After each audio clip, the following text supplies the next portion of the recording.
नमस्कार, मेरा नाम है मृत्युंजय और आप देख रहे हैं उत्तर प्रदेश की बात अमर उजाला के साथ। यूपी कितना सक्षम हुआ है ये जानते जानते हम औरैया पहुंचे और इस वक्त हम मौजूद हैं औरैया के ग्राम पूर्वा फकीरे के एक पूर्व माध्यमिक विद्यालय के सामने। हम इस गांव में भी जाएंगे, अंदर गांव भी आपको दिखाएंगे, विद्यालय भी दिखाएंगे। और इस विद्यालय के सामने लोग इसलिए मौजूद है क्योंकि जिस तरह से इस विद्यालय में काम हुआ है, जिस तरह से राज्य सरकार की नीतियां यहाँ विद्यालय में दिखती हैं कि किस तरह से अगर हम विकसित भारत का एक सपना देखते हैं तो हमें ग्रामीण परिवेश को, गांव के बच्चों को हमें शिक्षित करना बहुत आवश्यक हो जाता है। तो किस तरह से शिक्षा यहाँ दी जा रही है बच्चों को, वो हम देखेंगे, जानेंगे, समझेंगे। इस गांव में क्या कुछ है, कौन कौन सी योजनाएं यहाँ धरातल पे हैं, वो भी देखेंगे, बात करेंगे, जानेंगे, समझेंगे। चलिए हम गांव के अंदर चलते हैं, विद्यालय के अंदर चलते हैं, बात करते हैं। आप इस वीडियो को अंत तक जरूर देखिएगा।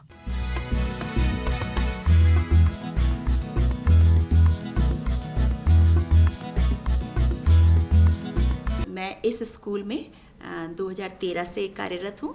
इंचार्ज प्रिंसिपल के रूप में मैं इस स्कूल में हूँ और 2013 में जब मैंने इस स्कूल में ज्वाइन किया था तब उस समय बच्चों की संख्या 57 थी और उसके बाद कुछ सालों के बाद मेरे स्कूल की संख्या जस्ट डबल हो गई, 114। जी, बीते 10 वर्षों में हाँ जी, क्या कुछ जो रेवोल्यूशन हम लोग रूरल डेवलपमेंट में देख रहे हैं, एजुकेशन में चेंजेस देख रहे हैं। आप तो 2013 से हैं तो आप तो उसको बहुत अच्छे से बता सकते हैं 2013 से 17 तक क्या सफ़र था और 2017 के बाद से अब 2026 तक किस तरह से गवर्नमेंट का सपोर्ट मिल रहा है सारी चीज़ों के लिए, एजुकेशन को लेके क्या कुछ आप लोगों को फैसिलिटीज़ मिल रही हैं और किस तरह से इस स्कूल को आपने एक तरह से डेवलप किया है और बच्चों के लिए पूरी तरह से तैयार किया है।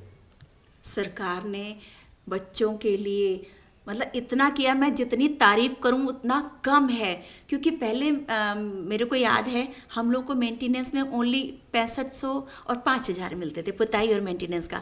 आज सरकार ने दिल खोल के हर एक छोटी से छोटी चीज़ पर खर्चा किया है।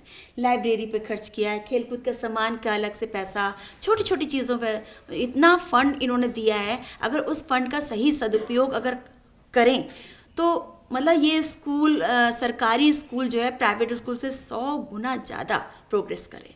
मतलब मैं सबसे कहती हूँ कि इतना सरकार ने दिल खोल के खर्च किया है एक छोटी छोटी चीज़ पे। स्वास्थ्य पर टीम आती है, डॉक्टरों की टीम आती है, बच्चों का ब्लड टेस्ट करती है, बच्चों का टीकाकरण होता है, बच्चों की हेल्थ का पूरा, बच्चों की लंबाई, वजन, बच्चे तक को, हर बच्चे को पता है कि मेरी लंबाई कितनी है, मेरा वजन कितना है, मेरा ब्लड ग्रुप क्या है।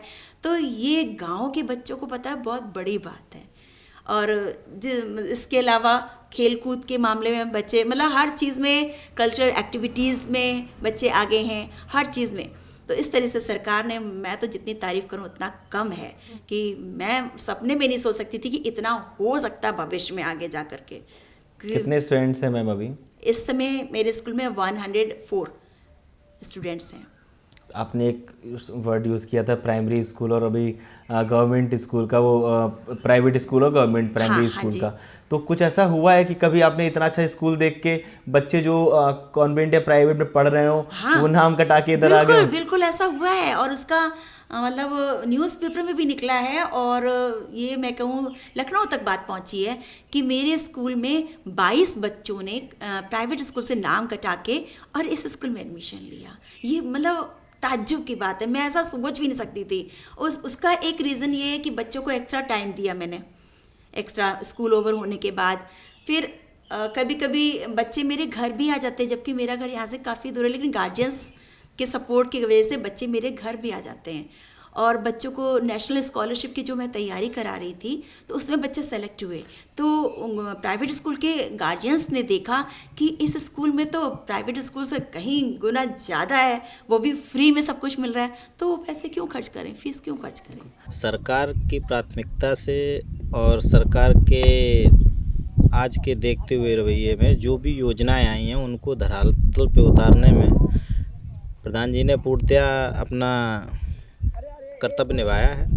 और जैसे गांव में काम हुए हैं, जैसे खेल मैदान बच्चों के खेलने के लिए बनवाया, ये पूर्णतया कब्जा में था सब, उसको सरकार के माध्यम से खाली भी कराया गया और उसमें बच्चों के लिए ये लेबलिंग वगैरह करा के आज की डेट में हमारा खेल मैदान बच्चों के खेलने के लिए 95% तैयार है।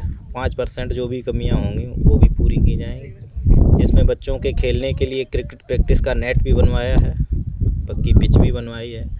और विद्यालय में जो आज की डेट में सबसे महत्वपूर्ण है कि अगर पढ़ा लिखा व्यक्ति होगा तो कहीं भी सफल हो सकता है। तो सबसे पहले हमने शिक्षा पे और फिर स्वास्थ्य, खेलकूद, इन सब चीज़ों पे फोकस करके प्रधान जी ने काम कराया है। और आगे भी यही प्लान है कि जितना भी सरकार के द्वारा योजनाएं भेजी जाएंगी उनको पूर्ण रूप से निष्ठावान से यहाँ हम लोगों तक पहुँचाएंगे। रही बात थोड़ी बहुत जो काम रह गए हैं उनको भी पूर्ण कराने में लगे हुए हैं।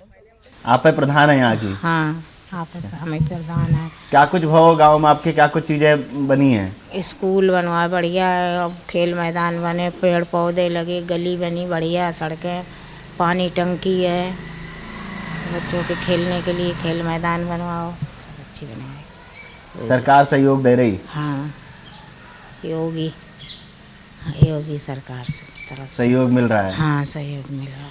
अच्छा, पहले कैसा था गांव आपका? पहले गांव बहुत खराब है, तो अब गांव बहुत अच्छा हुआ है।